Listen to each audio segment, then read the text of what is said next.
While you were blinking, trillions of possibilities were discarded by your brain to create this exact moment. Out of everything that could be happening, this is the version you are living right now. Science calls this the observer effect. But what no one tells you is that by noticing this mechanism right now, you may have just activated an irreversible process in your own timeline. Pause for a second and feel that. You are not just experiencing reality, you are participating in selecting it. Have you ever felt like you were hitting an invisible wall, trying to change your life while the world seems to ignore your requests? You try harder, you think more, you plan better, and still, it feels the same. Maybe the real question is not what you're doing wrong. Maybe it is this: what did you finally notice today that changed the game? Here is the mistake most people make, and it is so common that it feels normal. You look at your current reality to decide how to feel about your future. You check your bank account before allowing yourself to feel secure. You look at your body before deciding whether you can feel confident. You wait for someone else's behavior before permitting yourself to feel valued. In other words, you treat what is already visible as the authority over what is possible. At first glance, this sounds reasonable. It feels mature, responsible, logical. But pause for a second and notice what is really happening. When you let today's visible results dictate your emotional state, you are reinforcing the very pattern you say you want to change. Your brain does not simply observe reality, it stabilizes it. The more emotionally charged your observation, the more your nervous system marks that pattern as important and worth preserving. So when you wake up, check your circumstances, feel disappointed, and then rehearse that disappointment all day. You are not just reacting. You are rehearsing. You are training your mind to prioritize the same evidence again tomorrow. That is the trap of reactive perception. It works quietly. You look at your current situation and think, this is what is. Then you adjust your mood to match it. Then your behavior follows your mood. Then your results follow your behavior, and by the end of the day, everything looks almost exactly the same as it did yesterday. It feels like realism, but it is repetition. There is something deeper happening neurologically. Your brain is constantly filtering trillions of signals. It cannot process everything, so it uses emotion as a spotlight. Whatever you react strongly to gets tagged as significant. Whatever gets tagged as significant gets noticed more often, and what gets noticed more often starts to look like a stable, solid pattern. This is why two people can live in the same environment and experience completely different realities. One notices opportunity, the other notices threat. One feels momentum, the other feels stagnation. The external world may be similar, but their internal selection process is not. Now here is where it becomes uncomfortable. If you say you want change, but you keep scanning your present circumstances for proof that change has not happened yet, you are strengthening the absence. Every time you think, it's still not here, you are feeding your nervous system the signal that this lack is central. Important, worth monitoring. You may not realize how often you do this. It can be subtle, a small sigh when you open an email, a tightness in your chest when you think about your health, a slight drop in energy when you check your numbers. These reactions seem harmless, but they accumulate. Let's make this concrete for a moment. Think about something you want to shift in your life. Hold it gently in your mind. Now notice what your body does when you consider the fact that it has not fully changed yet. Is there tension, frustration, a sense of pressure? That reaction is not neutral, it is instructive. Your brain reads it as, pay attention to this. This is a problem, keep monitoring. And so it does. This is the fatal loop of reactive perception. You believe you are responding to reality, but in many cases, you are rehearsing it. You are using today's visible data as emotional proof of tomorrow's limitations. There is another layer to this mistake. When you constantly check reality to see if it has shifted yet, you are operating from distrust. You are telling yourself, nothing moves unless I see it move. So you watch, and you watch closely. But excessive checking is not neutral observation. It carries tension, it carries impatience, and tension changes how you interpret everything. A neutral event becomes evidence that nothing is working. A small delay becomes proof of failure. Your perception narrows, and when perception narrows, possibility appears to shrink. Notice the irony. The more desperately you look for confirmation that something has changed, the more you lock your attention onto the fact that it hasn't, at least not in the way you expect. Your focus becomes a kind of freeze frame. You hold the image still by staring at it. This is not about pretending your problems do not exist. It is about recognizing that your emotional reaction to them is not a passive byproduct. It is an active force in how your brain organizes experience. If you always wait for external evidence before allowing internal alignment, you will always be late. You will always be responding to yesterday's version of reality, and that delay keeps the cycle intact. There is a different way to engage with your present circumstances. Instead of asking, "What does this mean about my future?" you begin asking, "What state am I rehearsing right now?" That question shifts the power back to your awareness. Because here is what most people never question. What if the act of constantly checking whether something has happened yet is part of what keeps it suspended? What if your intense monitoring is not speeding the process, but stabilizing the current state? When you stare at a situation with anxiety and measure its progress every hour, something subtle happens. Your attention becomes rigid, and rigid attention has consequences. It does not allow space for natural movement. There is a phenomenon in physics that hints at this pattern. When a system is observed continuously and intensely, its state can become constrained. It does not transition easily. It lingers. Now imagine what that means for the way you observe your own life. In physics, there is something called the Quantum Zeno Effect. In simple terms, it suggests that when a system is observed continuously and intensely, its natural transition can be slowed down or even temporarily halted. It is as if the act of constant measurement holds the system in its current state. Now bring that closer to home. Think about how often you check your life. You check your progress. You check your results. You check to see if the opportunity has arrived, if the relationship has improved, if the money has increased, if the symptom has disappeared. On the surface, this feels proactive. It feels responsible. But underneath, something else may be happening. When your observation is calm and curious, it allows movement. When it is anxious and repetitive, it tightens around what is. And that tightening can function like a pause button. Imagine watching a pot of water while waiting for it to boil. You lean over it. You stare at it. You want to see the first bubble. Every second feels longer. The water is heating, yes, but your tension makes the process feel frozen. Now translate that into the way you watch your own life. If every morning begins with the thought, "Has it happened yet?" you are not observing neutrally. You are measuring with pressure, and pressure carries a message. It is not here, it is not here, it is not here. Your nervous system does not interpret that as motivation. It interprets it as a signal that the current state is central and important, so it keeps orienting around it. The more you focus on the absence of change, the more you stabilize the experience of absence. This is subtle. It does not mean that looking at your reality causes it to freeze in some magical way. It means that the quality of your attention shapes your behavior, your mood, and your decisions. And those, in turn, shape what unfolds. Let's make it practical. Think about a goal you have been monitoring closely. Notice how often you mentally revisit it during the day. Notice the tone of those check-ins. Are they spacious or are they tight? Do they feel like trust or like urgency? That tone matters. When observation turns into surveillance, your body shifts into a low-grade stress response. Stress narrows perception. Narrow perception reduces creative thinking.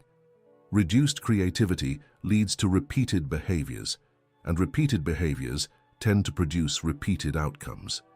You begin to live inside a loop that feels like waiting, and here is the deeper layer. When you repeatedly think, "It hasn't happened yet," you are rehearsing the identity of someone for whom it has not happened. Identity is not built once. It is reinforced moment by moment through attention and emotion.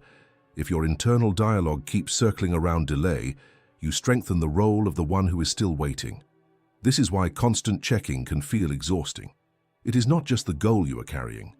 It is the ongoing measurement of its absence. Consider how different it feels when you plant something in the ground. You do not dig it up every hour to see if it has grown. You trust the unseen process. You water it. You give it light, but you allow space between observation and outcome. In your own life, that space is often missing. Instead, you measure, adjust emotionally, measure again, doubt, measure again. Each measurement comes with a small contraction. Over time, those contractions accumulate. The irony is powerful. The more desperately you want movement, the more tightly you watch for it. And the more tightly you watch, the less movement you perceive. Not because nothing is happening, but because your attention is locked onto one specific form of evidence. Change rarely announces itself in the dramatic way you expect. It often begins at the edges. A shift in how you respond, a new idea that feels slightly different, a subtle change in how others speak to you. But if your focus is glued to the main scoreboard, you will miss those early signals. This is where awareness becomes your ally instead of your jailer. The question is not whether you should observe your life. You cannot avoid observing. The question is how you observe, with trust or with tension, with curiosity or with insistence. When you relax the grip of constant checking, something interesting happens. Your attention becomes less rigid. You start noticing small adjustments instead of only dramatic results. You respond differently. Your tone changes. Your decisions shift slightly. And those slight shifts accumulate. But if you keep asking every hour, why hasn't it changed yet? You keep your focus anchored to the current frame. And that brings us to something even more intriguing. If intense observation can slow a transition, then there must be a way to recognize when movement has already begun without freezing it. There must be subtle indicators that the process is underway, signals that do not require forceful monitoring, but quiet awareness. Right now, there may be a physical trace in your environment, something small and easily overlooked, that suggests a shift has already started. Most people miss it because they are staring too hard at the main problem. The real skill is not in staring longer. It is in seeing differently. There is a signal most people overlook because they are trained to look for fireworks. They expect change to arrive as a dramatic event, a clear announcement, a visible breakthrough. But real shifts usually begin in much quieter ways. They appear as small irregularities in the familiar pattern of your day, a sentence that lands differently, a delay that redirects you, a feeling that does not match your usual reaction. The subtle code is not loud. It does not demand attention. It waits to be noticed. Right now, in your environment, there is something slightly out of place compared to how things normally feel. It may not look extraordinary. In fact, it may look ordinary, but your internal response to it is new. That is the marker. Change often begins as a difference in perception before it becomes a difference in circumstance. For example, imagine you are used to feeling tense when you open your email. Today, you open it, and the tension is still there, but it is softer. Just a little. Most people would ignore that. They would say, nothing has changed. But that softening is a signal. It means your nervous system is reorganizing. Or maybe you notice that a conversation that would usually irritate you now feels neutral. The other person has not changed. The topic has not changed. But your internal reaction has shifted by a few degrees. That small degree is not random. It is information. The subtle code is often a micro-adjustment in how you respond to the same stimulus. Your brain is constantly updating its predictions about the world. When you change how you observe, those predictions begin to recalibrate. At first, the recalibration is almost invisible. It shows up as a pause before you react, a breath you did not take before, a moment of curiosity where there used to be certainty. If you are only looking for external proof, you will miss these internal signs, and yet these internal signs are the earliest evidence that the process has started. Let's make this tangible. For a few seconds, look around you without searching for anything specific. Let your eyes rest on ordinary objects. A chair, a wall, a window. Now notice if any object feels slightly more present than the others, not because it is special, but because your attention lingers on it naturally. That lingering is not random. Attention follows subtle shifts in meaning. When your internal state changes even slightly, different elements of your environment begin to stand out. This is how the code communicates, not through miracles, but through selection. You begin to notice articles related to a topic you have been considering, A stranger mentions a word that connects to your private thoughts. A memory surfaces at an unexpected time. These are not commands from the universe. They are reflections of a shifting filter. As your perception reorganizes, the world you notice reorganizes with it. The key is not to force meaning onto every coincidence. That would pull you back into tension. The key is to observe with softness, to allow patterns to reveal themselves without demanding that they prove something. When you are relaxed, your brain detects nuance more easily. You see connections that were always there but were filtered out by stress. That is why calm observation feels expansive. It widens the field.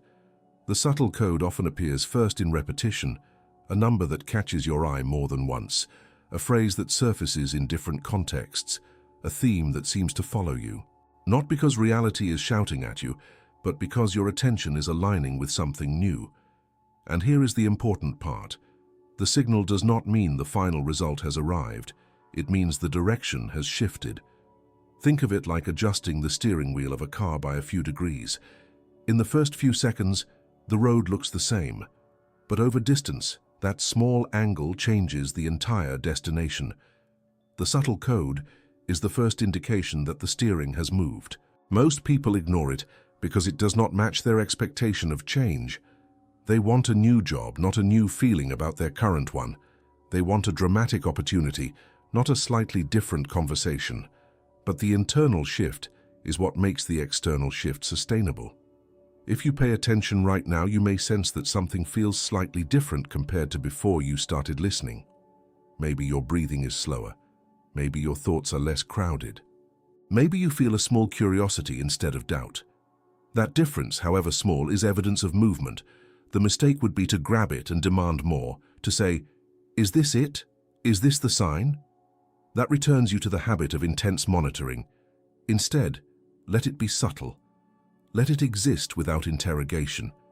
Because once you realize that change begins in these quiet signals, you stop chasing dramatic proof. You start valuing small recalibrations, and that shift in value changes how you engage with your day. You move from forcing outcomes to noticing alignment, from scanning for absence to recognizing emergence. And when you begin to recognize emergence, something else becomes clear. The world you experience is not separate from the way you observe it. It reflects you in ways that are far more intimate than you were taught to believe. There is a quiet frustration that many thoughtful people carry. You read the books. You listen to the conversations about consciousness, awareness, quantum ideas. You understand the theories. And yet, when Monday morning comes, your routine feels exactly the same. The alarm rings, the coffee tastes the same concerns show up in your mind. It can feel like you are holding a key but standing in front of a wall instead of a door.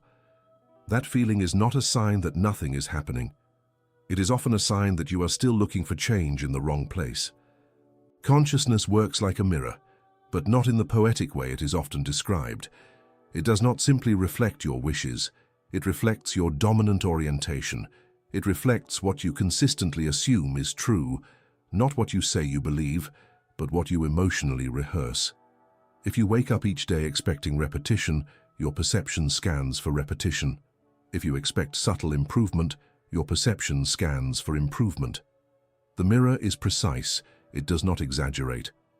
It returns the tone you carry. This is why two people can live in similar circumstances and describe completely different experiences. One says, "Nothing ever changes." The other says, "Things are slowly moving." They are not lying. They are interpreting through different internal lenses. Think about your last week. When something small went wrong, how quickly did you connect it to a larger story? Did you think, "Here we go again"? That phrase, even if silent, is powerful. It instructs your mind to link the present moment with past disappointments. The mirror then reflects a continuous narrative of stagnation. Now imagine responding differently. The same small setback happens, but instead of tying it to a story of repetition, you treat it as an isolated event. The emotional weight changes, the narrative loosens. The mirror reflects something less rigid. This is not about denying difficulty. It is about recognizing how quickly we turn single moments into global conclusions. Consciousness is not just awareness of what is happening outside you. It is awareness of how you are relating to what is happening. That relationship is what shapes your lived experience. Let's bring this closer.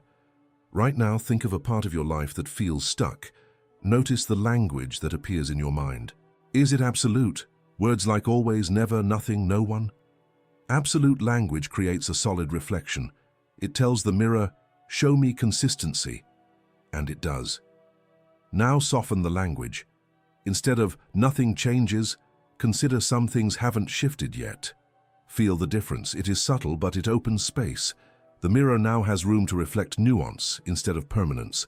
Many people study consciousness as if it were a distant concept, something mystical or abstract. But it is intimate. It is the tone of your self-talk. It is the expectation you carry into a conversation. It is the way you interpret silence from someone you care about. If you expect rejection, silence feels like rejection.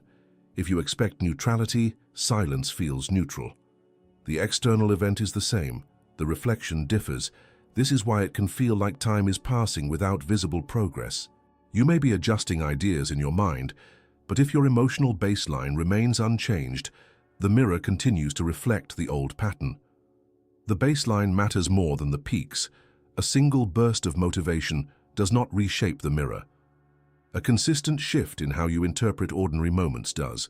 Notice how often you measure your life by dramatic milestones, promotions, big financial wins, major health changes. When those are absent, you conclude that nothing is happening. But consciousness is shaped in the small, repetitive interpretations of daily events.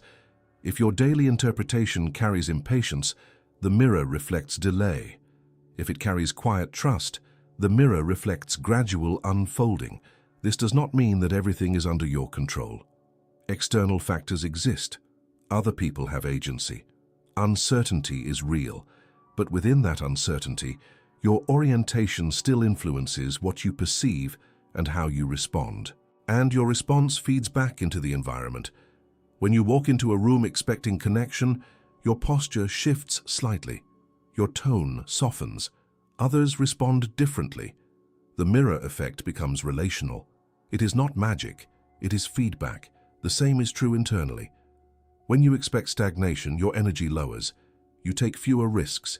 You speak with less conviction. The world reflects that energy back to you, reinforcing the original expectation. So the question is not whether consciousness shapes reality in some dramatic cosmic sense. The question is whether you see how it shapes your experience, moment by moment. If your routine feels like a loop, it may not be because life is frozen. It may be because your interpretation of it is stable. The mirror is simply doing its job. And here is where things become even more interesting. If the mirror reflects your dominant orientation, then trying to force change by staring at what you want may not be the most effective move. There is another layer to this. Something counterintuitive. Sometimes the fastest way to shift the reflection is not by intensifying focus on the desired image, but by withdrawing attention from the image you no longer want to maintain. There is a belief that sounds wise on the surface. Just observe your life, and things will change. Stay aware, watch your thoughts, notice your patterns, and somehow through passive awareness alone a new reality will emerge. But observation is never truly passive. The moment you look at something, you are already participating in it. Your attention carries weight. It selects, it highlights, it gives importance. So when people say they are just observing their problems, what they often mean is that they are repeatedly looking at the same patterns with the same emotional tone. That is not neutral. That is maintenance. Imagine sitting in a dark theater. A single spotlight shines on the center of the stage. Whatever stands there becomes the focus of the entire room. Now imagine you say, I am not doing anything, I am just watching. But you keep the spotlight fixed in the same place. The rest of the stage remains in shadow. Your attention works the same way. If you keep shining it on what you don't want, your debt, your frustration, your lack of progress, you are not passively observing it. You are illuminating it. You are keeping it center stage. And what is illuminated tends to feel larger than it actually is. This is the lie of passive observation. It convinces you that as long as you are not taking negative action, you are not reinforcing the problem. But repetitive attention is a form of action. It trains your nervous system. It shapes your expectations. It influences your behavior in small, almost invisible ways. Now, here is the part that may surprise you. For something new to truly begin, you do not need to intensify focus on what you desire. In fact, forcing your attention onto the desired outcome can create tension, especially if you keep checking whether it has appeared. That tension pulls you back into the same loop. Instead, real change often begins when you learn to gently withdraw attention from what you no longer want to sustain. Not by denying it, not by pretending it does not exist, but by refusing to make it the central reference point of your day. Think about how often your mind revisits the same issue. A conversation that did not go well, a financial concern, a health fear. Even when nothing new has happened, you replay it, you analyze it, you imagine worst-case scenarios. Each replay keeps the spotlight steady. Now imagine something different. The thought arises, as it always does.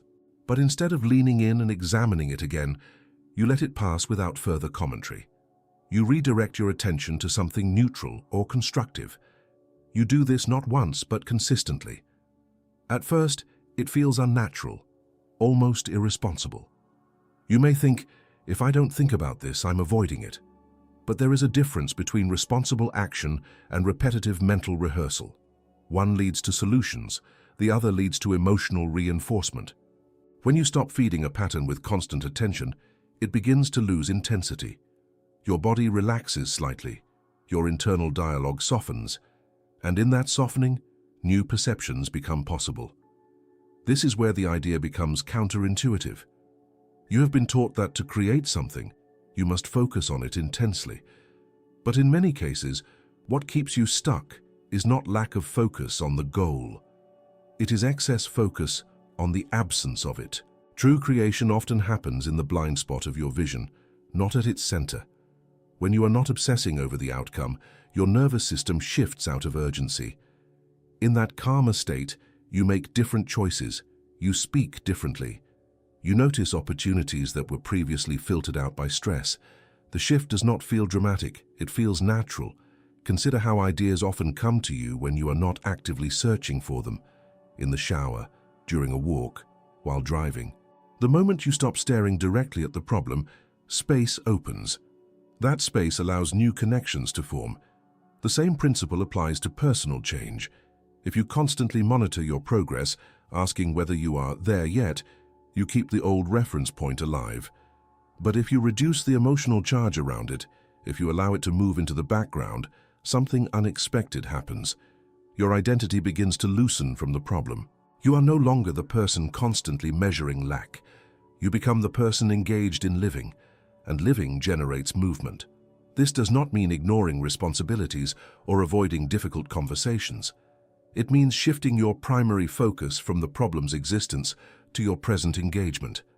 It means letting what you do not want drift out of the spotlight. When the spotlight moves, the stage changes.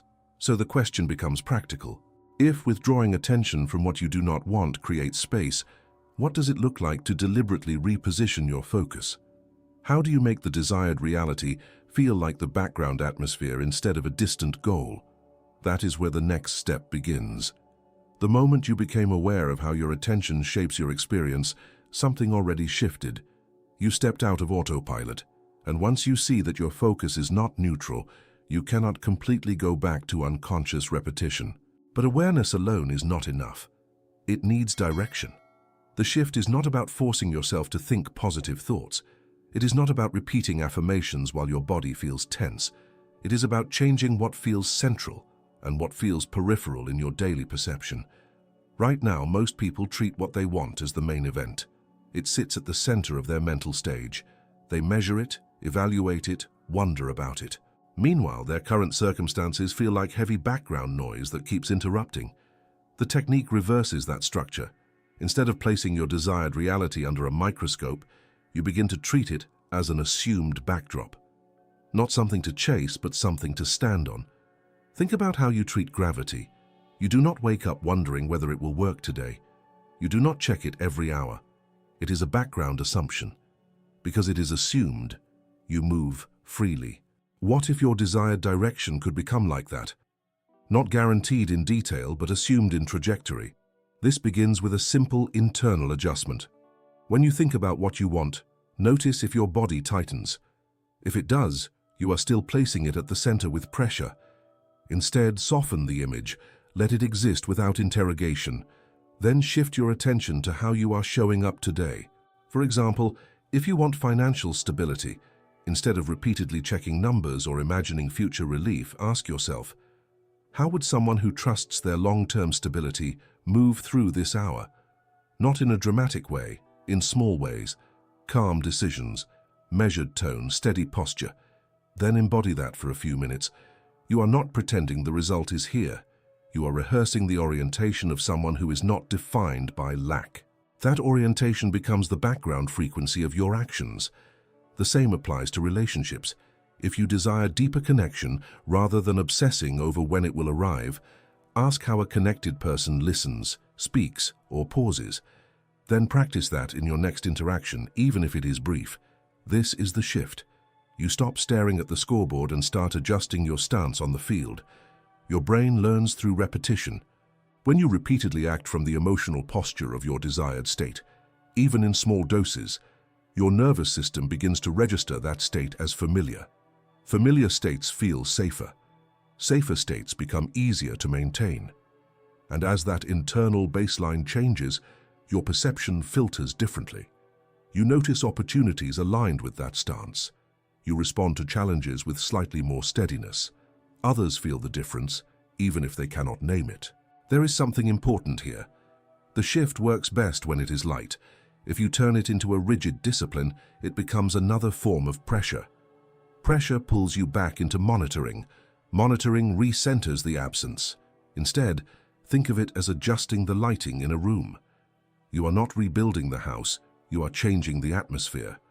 Throughout your day, you will notice moments when the old pattern tries to take center stage. A worry surfaces, a doubt whispers. When that happens, you do not fight it aggressively.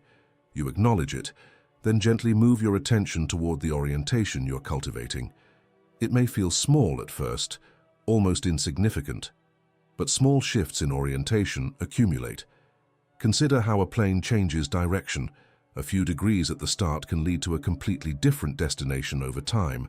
In the moment, the movement is barely visible, but distance magnifies it. The technique is not about dramatic leaps. It is about steady recalibration. You might begin to notice something subtle after practicing this for a while. Situations that used to trigger you feel less charged. Decisions feel clearer. You hesitate less. There is a sense of internal coherence that was not there before. These are early indicators, not the final result, but signs of alignment. And alignment has a way of revealing itself in your external world in quiet ways.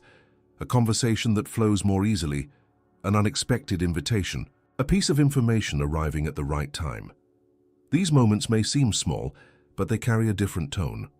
When your internal stance shifts, the feedback you receive begins to shift as well.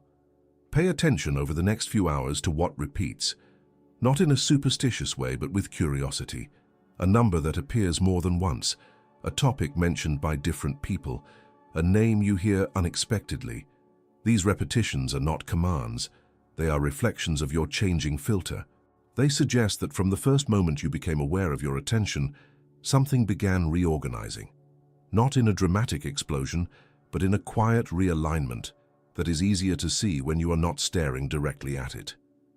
Earlier, there was a suggestion to pay attention to what repeats, not as superstition, not as magical thinking, but as a way of noticing how your filter is changing.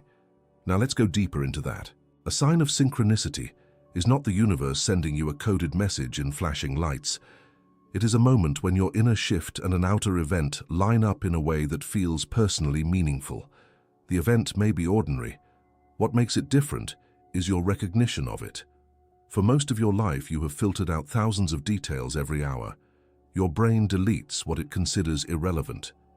When your internal orientation changes, what counts as relevant changes too. And that is where synchronicity begins. Imagine you have been thinking about making a career move, but quietly. You have not told many people.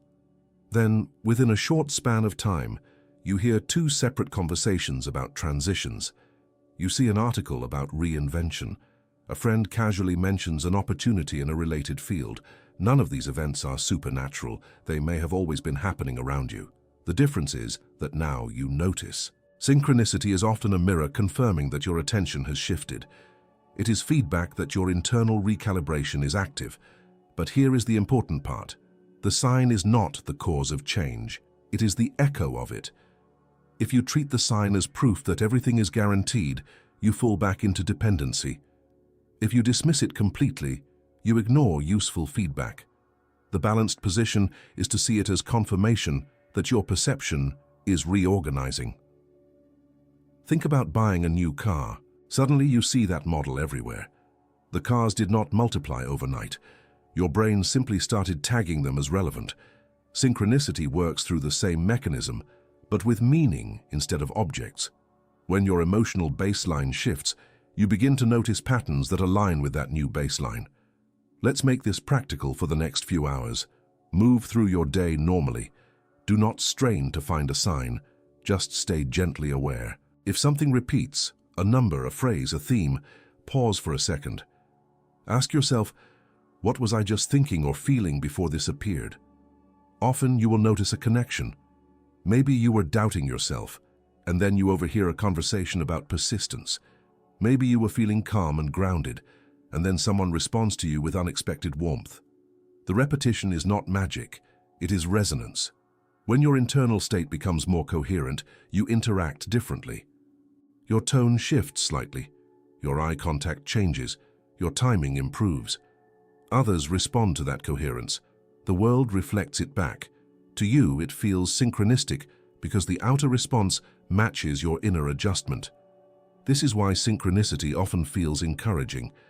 It carries a sense of right timing, not because events are perfectly orchestrated for you, but because you are finally aligned enough to recognize opportunities that were previously filtered out. There is also a subtle warning here. If you are anxious and searching desperately for proof, you may start forcing meaning onto random events.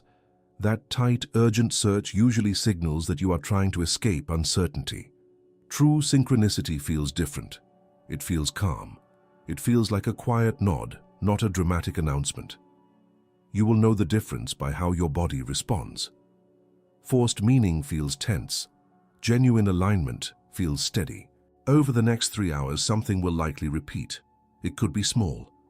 A time on a clock, a word in different contexts, a familiar name mentioned unexpectedly. When it happens, do not rush to interpret it as destiny.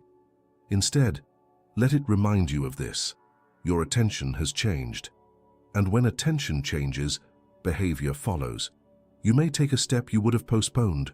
You may send a message you hesitated to send. You may decide not to react the way you usually do. These small actions, inspired by a calmer orientation, are what actually move your life. The sign simply highlights that the shift is already in motion. The deeper truth is that synchronicity increases as internal noise decreases. When you are less reactive, you perceive more nuance. When you are less desperate for results, you recognize gradual movement. The world begins to feel more responsive, not because it suddenly transformed, but because your participation in it did. So as you continue today, watch gently. Not like a detective looking for evidence, more like someone noticing reflections in a window. The reflections tell you something about the light behind you. And once you see that light clearly, you realize that the process did not begin when the sign appeared. It began the moment you noticed how you were noticing. You cannot unsee this.